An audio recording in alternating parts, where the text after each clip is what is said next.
Indian media outlets have been massively hyping a second quarter GDP growth rate of 8.2%, far above expectations. Both Paki Sharma and Arnab Goswami are bursting with pride, claiming the Indian economy is extremely resilient, and the Bharat Empire is rising powerfully. Of course, they never forget to compare India with China, Malaysia, Indonesia, and other countries, to prove India is the big winner. To be honest, I really don't understand this Indian practice. Just last week, their own news reports were saying India's growth rate was only around 6 to 7%. After all, it is already the end of the year.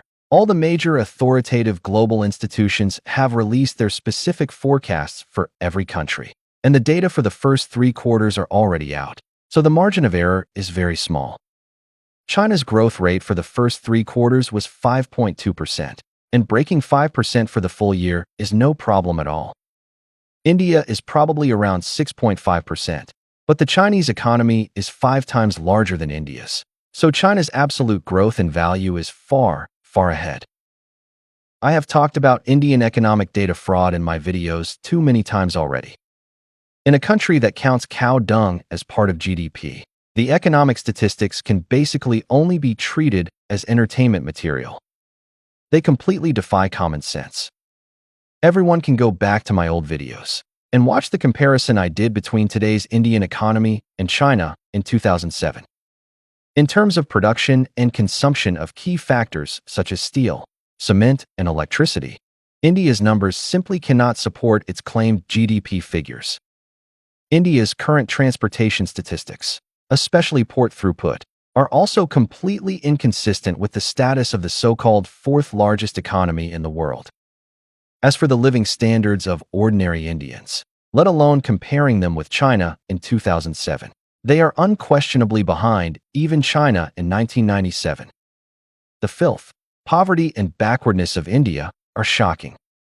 Apart from a few wealthy districts in the core districts of major cities, the whole country is basically unbearable to look at. Severe pollution, foul smells everywhere, no clean drinking water. To be blunt, the lives of many Indians are less dignified than those of pet dogs in China. What I find especially curious is that we now live in the internet era. YouTube, TikTok, X, Facebook, and other social media platforms are full of real-life footage showing living standards in other countries. Do Indians really not know that their own lives are worse than those of animals?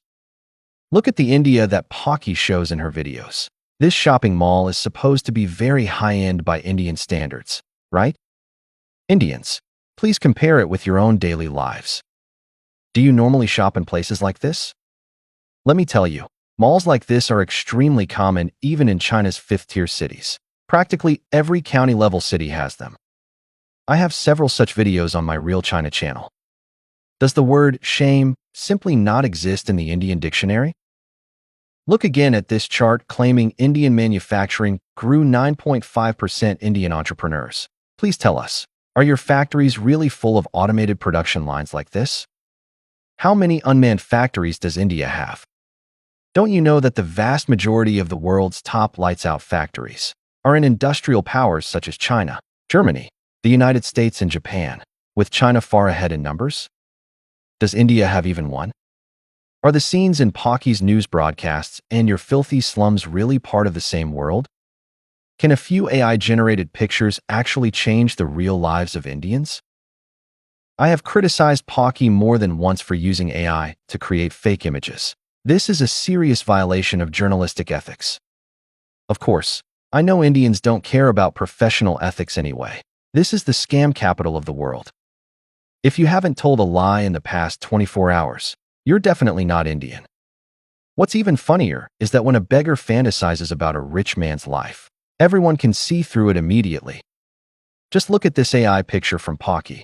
She thinks high-tech companies have offices that look like this. But I have worked at well-known large corporations myself, and I can responsibly tell you that no white-collar worker's desk is ever that empty. There are always lots of tools and items on it. No one leaves their laptop unplugged from the power adapter at their workstation. That would be idiotic. Only scam companies use laptops exclusively because they may need to flee at any moment.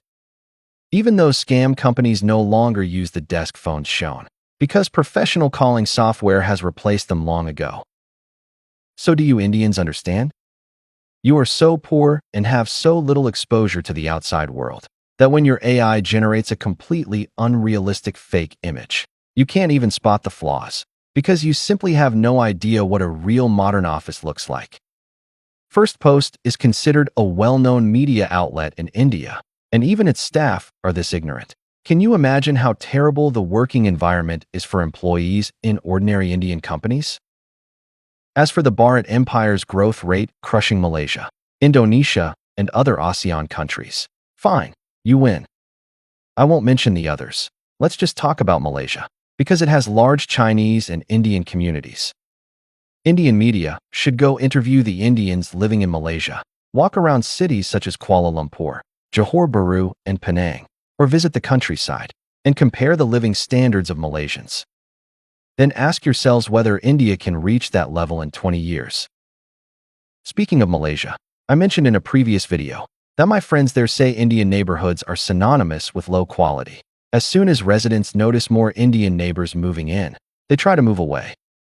I know this view sounds extreme, but a lot of Malaysians really think that way. Of course, India has many rich people and some high-quality communities too, but overall, on a global scale, India is a shithole. This is not just my personal opinion. American politicians say it all the time. In a video a few days ago I mentioned that some Bangladeshi subscribers on my channel admit their country has many problems. Some places are dirty and backward, and they call it a national shame that they want to change. But the Indian commenters on my channel always say, "You are lying. India is not that bad. You are jealous of the mighty Bharat Empire. You envy the Indian way of life." Fine. I'm jealous of the stray dogs in the suburbs. They live with more dignity than I do. I surrender. Here is my prediction. In 20 years, Bangladesh will be much cleaner and more modern, while Indians will still be claiming they will become a developed country in the next 20 years. Their developed country and superpower dream will always remain 20 years away. I couldn't care less about a clown like Arnab. He is beyond saving. But Pocky, my admiration for you is sincere. I genuinely hope you can come to China for treatment. You know Beijing and Tianjin are very developed, but I have already recommended Dr. Yang Yongxin at Lini Fourth People's Hospital in Shandong Province to you before. Please accept his electroconvulsive therapy without delay. Your lying cancer can still be cured at this stage. I am willing to pay for your flight to China and use my personal connections to contact the now retired Dr. Yang. He is the only person on earth who can save you. Please treasure this opportunity. This comes from my true feelings for you. Don't turn it down.